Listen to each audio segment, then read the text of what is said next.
Hey guys, and welcome to this week's episode. I'm going to tell you how I retired my wife. And yes, that may sound strange, it may sound weird. I don't care. If you know me by now, I don't care about those things. I'm going to educate you on what that means. What does it mean within polarity? What does it mean within what I do and what I specialize, how I help men take leadership, how I help women step back, and what was my story and how it all works, and how it's so important to literally retire your wife, but metaphorically inside also, that this should be the goal. The goal of the feminine is to be completely free to do what she wants, to be completely free to work or not work, to have zero pressure on her to provide, especially financially. Obviously, provide with nurturing and education and mothering and helping and being an amazing wife and amazing woman, amazing friend, amazing everything to her world. Of course, that's beautiful. That's what everybody should be aspire to be and everybody should learn to do. But one thing that we do as couples is we go into certain relationships in life and in our society expecting certain roles to happen. And what starts to break down within the feminine is that when these expectations are put on top of her, when she has these very scary expectations to, you have to contribute in this way to our society, to our marriage, to our finances, to have that pressure on her, the way her body and her nervous system reacts is much different than the way your body and nervous system reacts as a man. So this is what I'm going to break down. This is why I say retire your wife. That when she is white knuckling it through life and pushing through and saying, you got this, you can help provide, you can be all this power boss babe woman and CEO woman. Nothing wrong with that. But where is it coming from? Where is her motivation? How is her motivation? Is she becoming intellectually fueled, emotionally fueled? Is she coming from a place where this is my dream? I've wanted to be this as a little girl and I have zero pressure besides me fulfilling my dream. That's beautiful. But does she have the pressure to, if I don't do this, our bills don't get paid. If I don't do this, we don't eat. If I don't do this, we can't survive. This is the dangerous part. This is the controversial part. This is the part where I talk about things, where I bring up things. And I also say, we did this. My wife and I did this. I do not regret it. I'm so happy that we did, but I would not do it the way that I did it. The way that I did it, the way my wife and I did it, is scary, reckless, irresponsible. We had no help. We had no guidance. So I'm here to help and guide and hopefully give you a beautiful warning. Don't do it the way we did it, but I do not regret the way I did it. It's sort of like there's this great quote from the Sixth Lubavitcher Rebbe, who I love so much and I take great inspiration from, is if you were to take all my problems, all of my worries and all of my suffering that I have gone through, and I could pay $1 million to take one more day away from me, or $1 billion to take that day, one more day more than it. Like if I could pay $1 billion and not have one more day of my suffering, I would pay it. But if you were to ask me to sell all my suffering for $1 billion, I wouldn't sell it. So that means I'm so glad that we went through what we went through. I'm very glad that I was able to handle myself and my life through what we went through, me and my wife. But I wouldn't also recommend it the way that we did it. So let me tell you a little bit of my story. A bit of how we did it was we got introduced to polarity. We got introduced to me taking on leadership, me stepping into a leadership role, finding my confidence, finding my self-esteem, understanding that her nervous system feels very safe and settled when the pressure is taken off of her. So we started living this life. We started doing this. We started to feel connected in our communication, our relationship, our parenting, our connection in all forms. And we started living like this. I started to hold space for her. I started to step into my confidence, into my leadership, into the level of a man that I always knew I could be, and I never knew how to unlock it. We had an amazing coach that really helped us through this, and she was phenomenal, life-changing. And we finally locked into something that was working in our marriage after 12, 13 years of suffering, and a lot like other people. And I would get defensive. I would shut down. I would close down. I would get angry. She would get angry. We would get, fighting, everything. Roommates, slamming doors, you name it. And not until I started taking leadership and accountability for my behavior, holding space for her feelings, stepping back and not getting defensive, not trying to step in with my man logic and my explanations on everything. And then she started to blossom. She started to feel like, wow, I don't have to wear these masks anymore. I don't have to be performative in front of him. I don't have to pretend that I'm not upset. He can handle my wild femininity that's coming out of me. He can handle however I am. And I'm feeling safe and protected in his world that he's providing for me. So as that started happening, it was about a year into that. My wife had a very successful coaching business. She's a holistic health coach for women. And she had a decent following. Some of you who know me now or maybe watch this know who she is and follow her or followed her. And she really helped change a lot of people's lives. Thank God. And she was successful financially, successful in the community, becoming a little bit famous and all that stuff. And one day, it wasn't literally one day, but it was like almost one day out of nowhere to me. That's my memory of it, but I'm sure she was dropping hints and I wasn't picking up on it. She goes, I'm done. I remember where I was. I was like in the dining room with her. She's like, I'm done. I'm not going to work anymore. I'm done. I was like, oh, okay, cool. Like, you take a break. Okay, cool. Whatever. Excuse me. And she kind of was like, no. I'm done working. I don't want to work anymore. I feel so safe. I feel like I've never had the opportunity to really understand who I am, how I want to operate, what kind of woman I am, what kind of mother I am, without having this survival instinct. Because like many women, in my opinion, the vast majority of women, they have that survival instinct that's unnurtured their entire life from childhood. Trying to fit in, trying not to be a problem, trying not to speak up, trying to be able to put on these performative masks of themselves to not upset their parents, not upset their mom, their dad, their brothers, their sisters, their schoolmates, their friends, their community, to really mold themselves into this version of what a woman is, what a little girl is, and then it becomes their adult version. And they kind of just are on autopilot. And that autopilot gets crushed under polarity in a good way. Polarity focuses on radical honesty.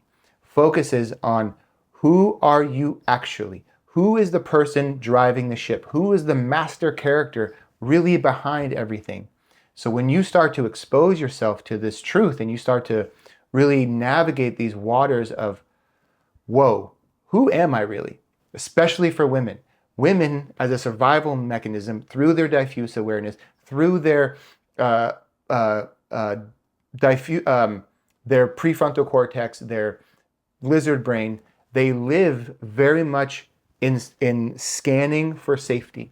And that scanning for safety doesn't give them time to really feel content and safe and soft and vulnerable enough to find out who they are. Who are they? Like, where do they want to go? What do they want to do? What kind of woman and person and friend and lover do they want to be?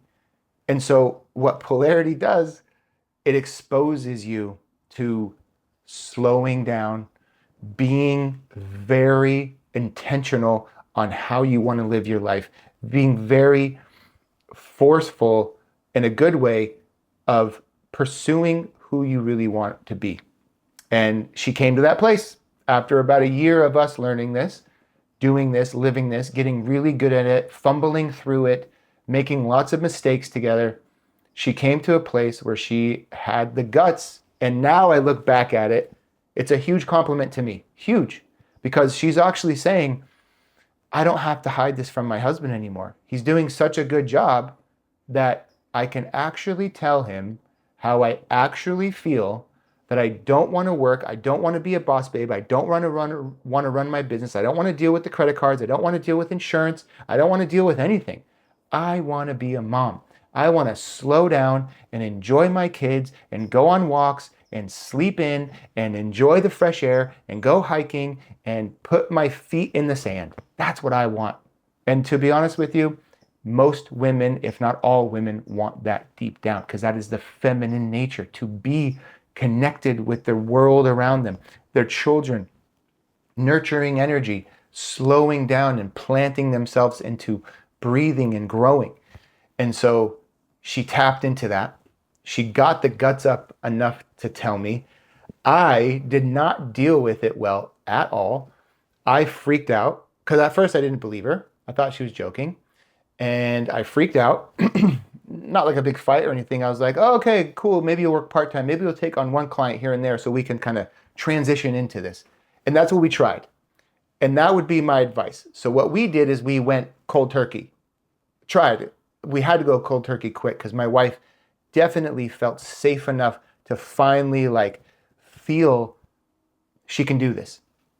But every time she tried to take on a new client, tried to do a new post, tried to create a part of her business where she can maybe balance both and do both, it ruined her.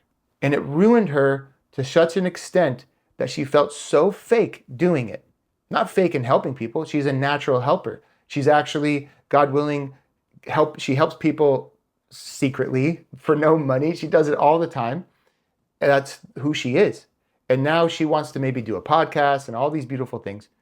But it's no pressure. It's no pressure like, I have to do this and contribute to the household because if he doesn't, our life will fall apart.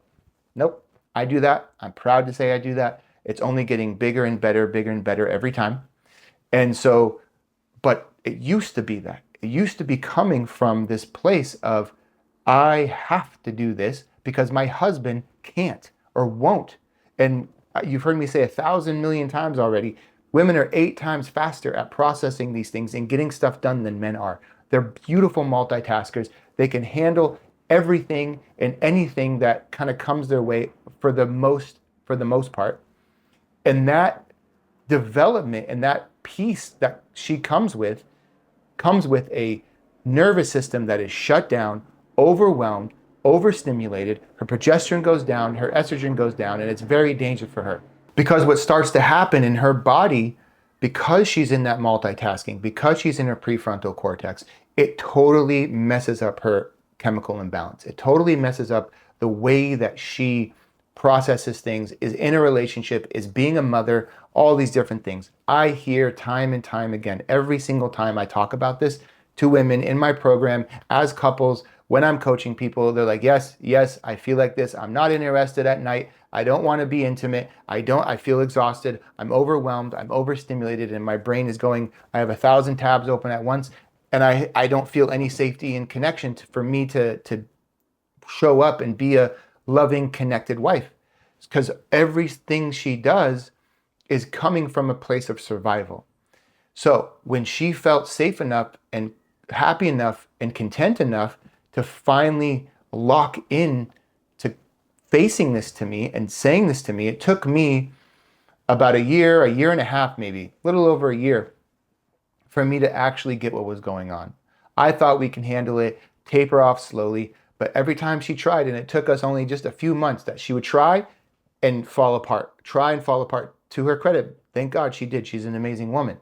But every time she did that, the fear and the anxiety came back up of like, no, you have made me, and I see in you, I have such belief in you that you can do this. You can actually live in Los Angeles with many kids. Well, for us, we had three at the time and trying to work on a fourth. And I didn't believe in myself. I didn't have the nobility inside of myself. I was just getting started with this polarity stuff and feeling really good and strong and confident and really moving in my personal marketing career and my Hollywood career that I was working in. And I was able to like really build my career, make 6 figures plus in my career, but that's not enough for Los Angeles. So when she went through this, I finally realized through my trial and error, I went through hell. We probably lost close to $100,000 because of this.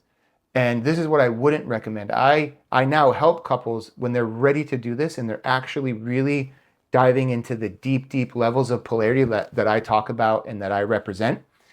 I actually help couples come up with a plan on how to safely and responsibly really build their retiring your wife properly. And in order to retire your wife properly, it first has to come from the man, in the sense of you have to know without a shadow of a doubt that you can do this. You can figure this out. You are capable of doing this. It is possible. You have to become passionate about it. So let me tell you what happened to me. While we were doing this, it's, as everything hits at once, the life hits you at once. We grow in one way, life challenges you in another. This is mainly the pattern because you're ready to grow. You're actually ready to really step into who you really are and what you're really capable of. And because of that, we got hit with this big mold in our house. We all got sick and I had to move out. I started a new job at a new company about a year into that new job. All of this was happening at once. And my wife wanted to stop working. And it's just like, what? So I had to go into credit card debt, borrow money from friends. It was literally the hardest time of my entire life. But the most growth came out of that, which when you look back at it, you can see that. And when you're in it, you can see it. But the big difference, and what I want to coach men on here right now, you must surround yourself with other men who are doing greater and bigger things than you. This is how I stepped truly into my leadership, because I had all the right ideas. I had all the right concepts of how to really build myself up and have a correct level of love and connection through polarity, but I didn't have a support system. So I had two coworkers. One was my boss, one was another VP, and we were already very friendly. And these were the two people I went to almost daily, definitely multiple times a week, either before work started or after work ended. One of them was very, very organized, very set up successfully, either financially, but just very structured. And that structure I don't have. I didn't have this structure. And so what I would do is I always had a philosophy growing up when I would skateboard, for example, or I would snowboard or do some challenging things. Never be the smartest person in the room. If you're the smartest person in the room, you are not learning and growing. You need to surround yourself with men, as a man, that are doing bigger and better things than you. And don't just be idle. Don't sit back and be lazy about it and sit at your desk and not learn from them. So I would make it a point to go into their office and I would sit and tell them my problems at the right appropriate time. And I would get advice from one of these people. They would be very tactical. Like, okay, here's how you set up your credit card right. Here's how you maybe move some bills around. Here's how you take out a loan here. Here's how you start to actually do the practical advice. And then the other person is the other side of me. This person is very spiritual. We don't have the same religions, actually different religions, but he's very connected to a creator, God. We believe in the same God, so to speak, meaning like God is one, God is everything. There is no time, it's all connected, we're all one. And we believe in the same concept of what we think and feel God is. So I would have my spiritual aspect of it. And I would go and I would tell this person my problems, this good friend of mine my problems, and they would help me spiritually. They would connect with me and remind me that you're not alone, that everything you're going through means something. You're supposed to learn something from this. You're supposed to connect to this. And we would break it down scientifically. It was Hashgacha Pratis, or divine providence, that this person was actually a scientist. So we'd actually break down frequencies of how, when you have positive frequencies, what happens to your neurological background, what happens to you neurologically, that when you have negative frequencies, how that brings negativity towards you. When you have positive frequencies, how that brings positivity towards you. And we would break it down, and almost daily. The spiritual person, I would go in early and I would sit with him for 10, 20 minutes almost every morning. And he really, really helped me through the most difficult time in my life by reminding me that there's a bigger picture going on, that there's good things coming my way, that this is a channel to grow. And it really fortified me properly to take on the crap The difficult stuff, the part of me that was scared, the part of me that didn't know what to do and how to do it, where to get the money, how to survive this turmoil. I was down to a couple $1,000s to a family that needed way more than that to survive. And I didn't know how to get back on target.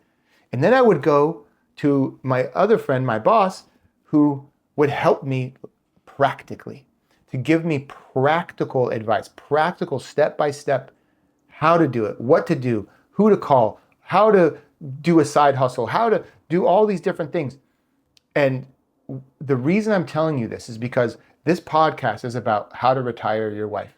But truthfully, also, the real deeper thing is, how do you retire that version of you who has those doubts, who has the low self-esteem, who doesn't believe in that you can actually do it? Because what most men do is they look at the world around them and they get afraid. They see the world with a lot of logic, which makes sense. That's our job. We are very structured point A to point B creatures, men are. And so we say, well, Yehuda's sitting here saying to me that you can do anything. You can retire your wife. You can handle difficult challenges. And it's just that easy.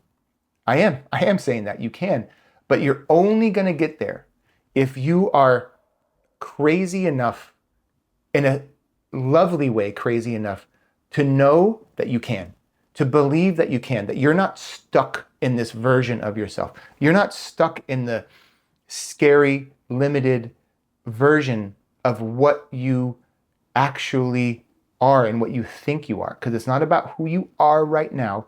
It's about who you're becoming. What can you actually become as a man? What are you actually capable of?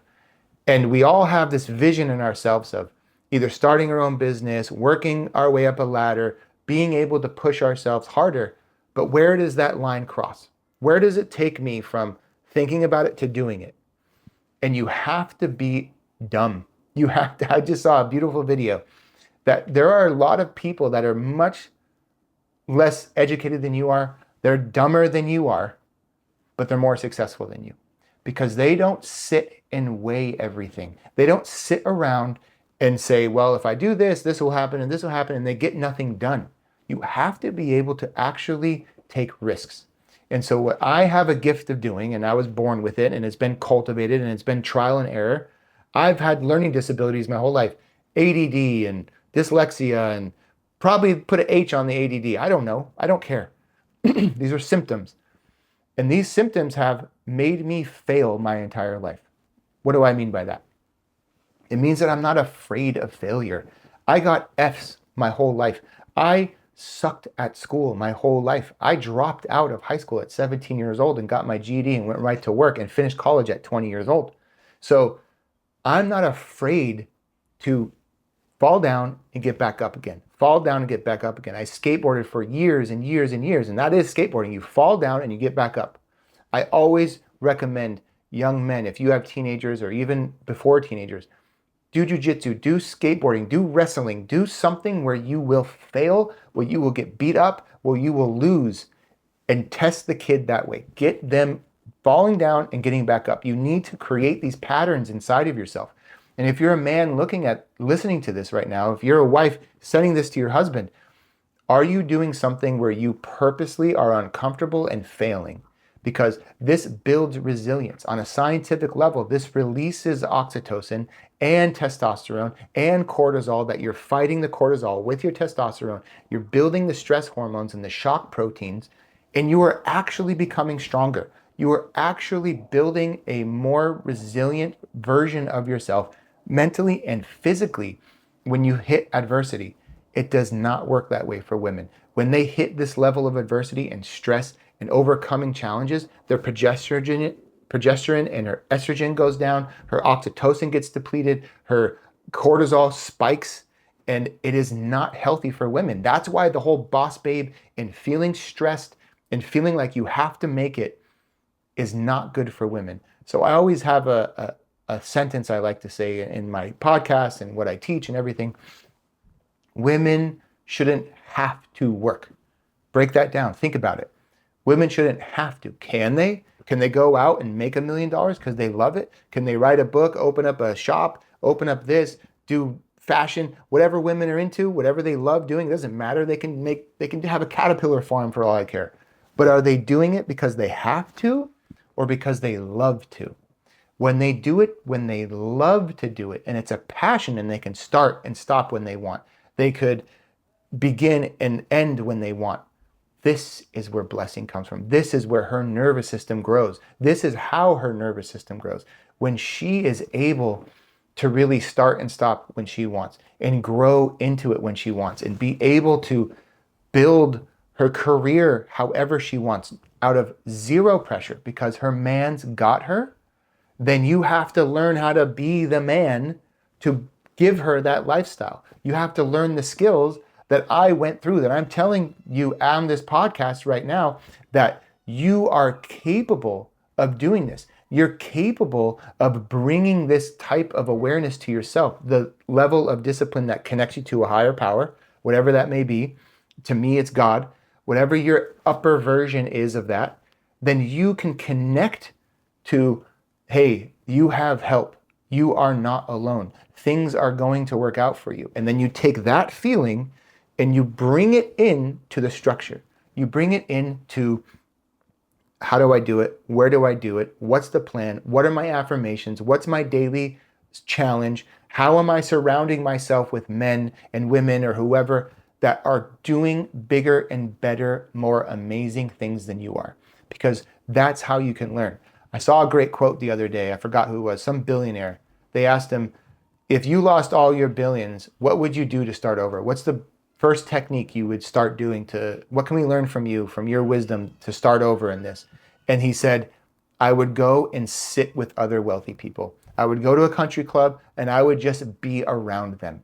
Because what that does, it explores inside of you what's capable. You start to see and feel and absorb this energy. You bring that into you. You surround yourself with people. You should not be isolated. For men, they do this whole lone wolf BS. Lone wolves actually die sooner with the pack. You have to be with the pack. You have to surround yourself with men and women, whoever you get inspiration from, that are doing bigger and better and greater things for you. I hire coaches all the time. I have spent tens and tens of thousands of dollars on myself. The more successful I get, the more money I spend on myself to surround myself and learn from programs, learn from coaches, learn from mentors, everything from my relationship to my business to my mindset. I now pay them. I pay them to be better than me. I want them to be better than me. I ask them, what can I do? The most valuable thing that you can do is surround yourself with these people, to learn how to start over, to learn where to go, what to do, and do those 3 steps. Step 1, are you connecting yourself to something bigger? Are you being spiritual about what you connect to know that you aren't alone, that you can handle these things and things are bigger than you? There's a bigger plan going on.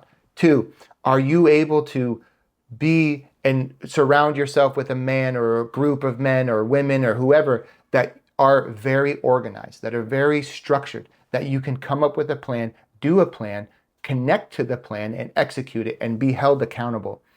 And number 3, can and are you purposely, actively pursuing that? Are you actively surrounding yourself with those people? Are you actively building yourself and putting yourself in those environments properly? Can you do that? Is it happening? Are you able to do that?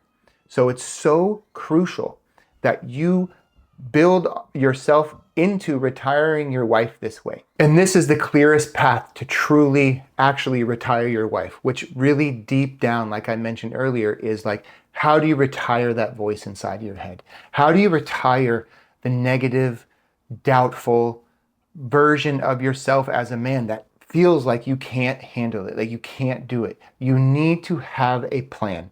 And that plan is surround yourself with men and women who are doing better than you. Connect to something that is bigger and greater than you, that you have faith in, that there's a bigger picture going on that you can't see, but stay connected to it. And number three, have a structure. If you don't have a structure and you're going around as a lone wolf and you're not purposely seeking help, asking for help, doing this help, you will go through and make the biggest mistakes that are very scary, very dangerous within your relationship. You're gonna feel alone. You're gonna have no structure. You're gonna feel like the process for you is gonna be going through sludge. You're gonna go slow. What you need to do is rely on your strengths with the structure and with the faith. So this is how you retire your wife. Because when a woman is going through her life wearing those masks and putting on those performative behavioral traits, it's been programmed in her for so long from a little girl, from a position that she's never had the opportunity to build herself into the lovely, most amazing version of the feminine that could come out of her. If she's always on guard with her prefrontal cortex, her cortisol is spiked, her thyroid gets all messed up, and she can't feel like she can handle the connectivity to herself because she has to play these games as the boss babe. When the feminine truly just wants to be able to feel settled and slow down and rest within beauty and flow and intuition and growth and blossoming. And then that's how she literally starts to educate herself deeper, heal herself deeper, go into her trauma, to have that space and not that pressure. She has to retire from the pressure. She has to retire from that job. She has to retire from wearing those masks. That's really what it means to retire your wife. You're taking her out of her masculine and helping her go into her feminine. When she's able to process these things and feel settled, she feels close to you. She feels content with herself, her body, her energy, her sexual energy. Everything comes back online because she's been living this life of performative masks this whole time.